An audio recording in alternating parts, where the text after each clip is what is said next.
Hello दोस्तों, स्वागत है आप सभी का मेरे एक नए यूट्यूब वीडियो में। जैसा कि हमने पिछले एपिसोड में देखा था कि जो शख्स कपड़े लेने आया था वो कैसी को देखने के बाद अजीब सी शक्ल बनाने लग जाता है। ये देखने के बाद कैसी को गुस्सा आने लगता है। अब आगे उसके बाद हमें दिखाया जाता है कि वो शख्स बोलता है कि मिस्टर शॉपकीपर जी, मुझे कल एक जरूरी काम था, इसी वजह से मुझे कपड़े आज ही चाहिए थे, लेकिन आपने अभी तक मेरे कपड़े तैयार नहीं किए, इसके लिए आपको सजा मिलेगी।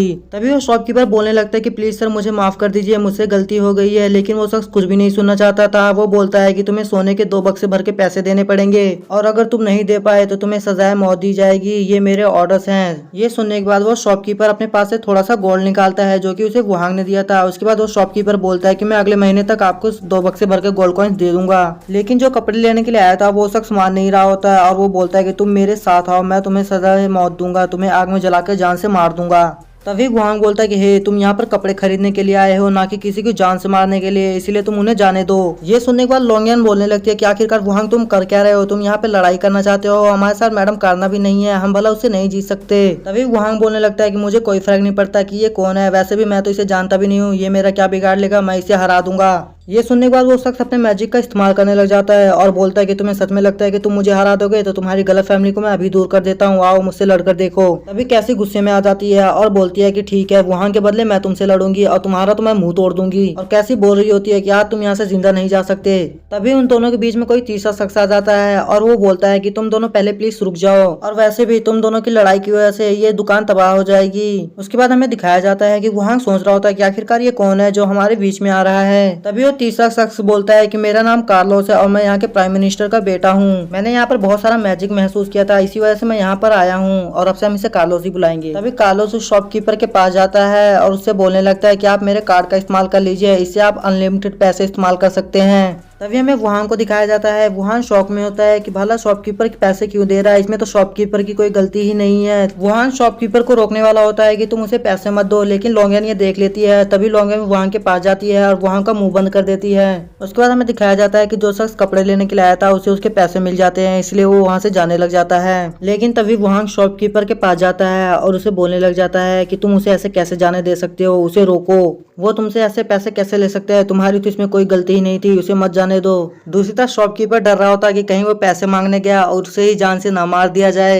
लेकिन वहां के दबाव की वजह से शॉपकीपर उससे पैसे मांगने के लिए वापस जाता है और ये शख्स देखकर हैरान होता है कि भला इसमें इतनी हिम्मत कहां से आ गई कि जो ये मुझसे पैसे मांगने आया था। तभी वो शख्स देखता है यहाँ पे इन लोगों की तादाद ज्यादा है, इसलिए वो उनके पैसे वापस कर देता है। और यार सच बोलो तो ये देख के मैं भी हैरान था कि अगर इसे पैसे वापस करने ही दे तो इतना बड़ा झंझट करने की जरूरत ही क्या थी। तभी कार्लोस वहां के पास जाता है और उससे बोलने लगता है कि आखिरकार तुमने उस शॉपकीपर के पैसे वापस दिला ही दिए। तभी कार्लोस की नजर लोंगियन पे जाता है और कार्लोस बोलने लगता है, ओ लोंगियन तुम भी यहाँ पर हो। ये सुनने के बाद लोंगियन बोलते हैं कि मिस्टर कार्लोस आपसे मिलकर खुशी हुई, असल में ये सब मैडम कारना के फ्रेंड्स है और मैं इन्हें टाउन की सैर करा रही थी। तभी कार्लोस बोलने लगता है, ये तो इत्तेफाक की बात है, मैं भी यहाँ पे कारना से मिलने के लिए आया था, लेकिन कारना मुझे घर पर मिली ही नहीं। मैंने उसका पूरा पैलेस चेक कर लिया पर मुझे वो कहीं पर भी नहीं मिली। ये सुनने के बाद वहांग बोलने लगता है, लेकिन कारना तो हमारे साथ ही थी, वो कल ही वापस गई है अपने घर पर। तभी कार्लोस बोलने लगता है, लेकिन मैंने उसका पूरा घर छान लिया था, आज सुबह वो मुझे कहीं पर भी नहीं मिली। उसके बाद कार्लोस बोलता है, मुझे लगता है कारना मिसिंग है। उसके बाद हमें कारना का पैलेस दिखाया जाता है। उसके बाद हमें वही सेरेमनी वाली मैडम दिखाई जाती है जो कि किंग के सिंहासन पर बैठी होती है और वो बोलती है कि आपकी बेटी वापस आ चुकी है, मुझे उससे कुछ बातें करनी है, उम्मीद है कि तुम्हें इससे कोई प्रॉब्लम नहीं होगी। उसके बाद हमें किंग को दिखाया जाता है। किंग अपना सर झुकाए नीचे खड़ा होता है और वो बोलता है कि नहीं, मुझे इससे कोई प्रॉब्लम नहीं है। तभी वो सेरेमनी वाली मैडम बोलते है, ये तो अच्छी बात है कि तुम्हें इससे कोई प्रॉब्लम नहीं है। उसके बाद सेरेमनी वाली मैडम बोलती है कि किंग को यहाँ से लेके जाओ और कारना को यहाँ पर लेकर आओ। ये सुनने के बाद सेरेमनी वाली मैडम के जितने भी सैनिक हो जाते हैं वो किंग को वहाँ से लेके जाने लग जाते हैं। तभी दूसरी तरफ से कारना आ रही होती है। उसके बाद हमें दिखाया जाता है कि किंग और कारना की नजरें आपस में टकराती है और वो दोनों एक दूसरे को ही घूर रहे होते हैं। तभी कारना वहाँ से जा रही होती है, लेकिन वो अंदर ही अंदर अपने डैड से बोल रही होती है कि डैड मुझे आपसे ये उम्मीद नहीं थी। दूसरी तरफ किंग वहाँ से चले जाते हैं। उसके बाद हमें दिखाया जाता है कि कारना को नाइट लेके आए होते हैं। उसके बाद कारना पूछती है कि आपने मुझे क्यों बुलाया है। तभी सेरेमनी वाली मैडम बोलती है, ओ अच्छा तो तुम यहाँ पर आ गई हो। उसके बाद वो मैडम बोलती है कि मैंने सुना है कि तुमने लॉर्ड खान को जान से मार दिया था। अगर आप लॉर्ड खान के बारे में भूल गए तो मैं आपको याद दिला दूं कि लॉर्ड खान वही है जिसने कैसी को डैड को मारा था, इसलिए कारना ने उसे जान से मार दिया था और ये एपिसोड 10 की 12 में आया था शायद। ये सुनने के बाद कारना खुशी खुशी बताने लगती है कि हाँ मैंने ही लॉर्ड खान को जान से मार दिया था क्योंकि वो बीस्ट के ऊपर फालतू में ही हमला करता था।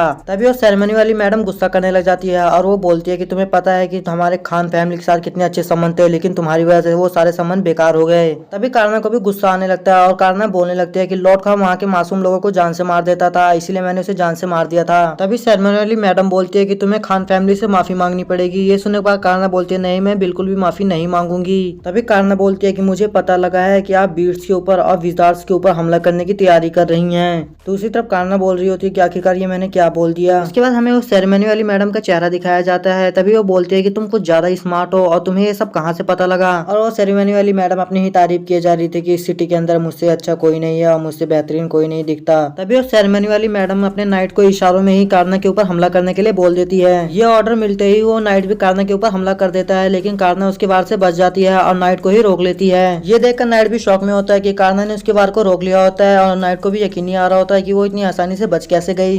तभी कान्हा अपनी तलवार से नाइट को दूर उठा के फेंक देती है। ये देखने के बाद वो सेरेमनी वाली मैडम गुस्सा करने लग जाती है और उसके अंदर से भी डार्क पावर्स आ रही होती है, जो कि हमें 25वें विजार्ड मास्टर के अंदर दिखाया गया था। तभी वो सेरेमनी वाली मैडम बोलती है कि तुम्हारी हिम्मत कैसे हुई मेरे नाइट के ऊपर हमला करने की। और ये सब कुछ कान्हा भी देखकर हैरान थी कि भला इनके अंदर से डार्क पावर कैसे आ रही है। उसके बाद वो सेरेमनी वाली मैडम अपने डार्क पावर का इस्तेमाल करने लग जाती है और डार्क पावर की मदद से एक डार्क तलवार बना देती है, जो कि कान्हा की तरफ जा रही होती है। ये देखने के बाद कान्हा भी अपनी तलवार बाहर निकाल लेती है और अपने किसी टेक्निक का इस्तेमाल करने लग जाती है, जिसकी वजह से उसकी भी तलवार बन जाती है और दोनों तलवारें आपस में टकराने लगती हैं।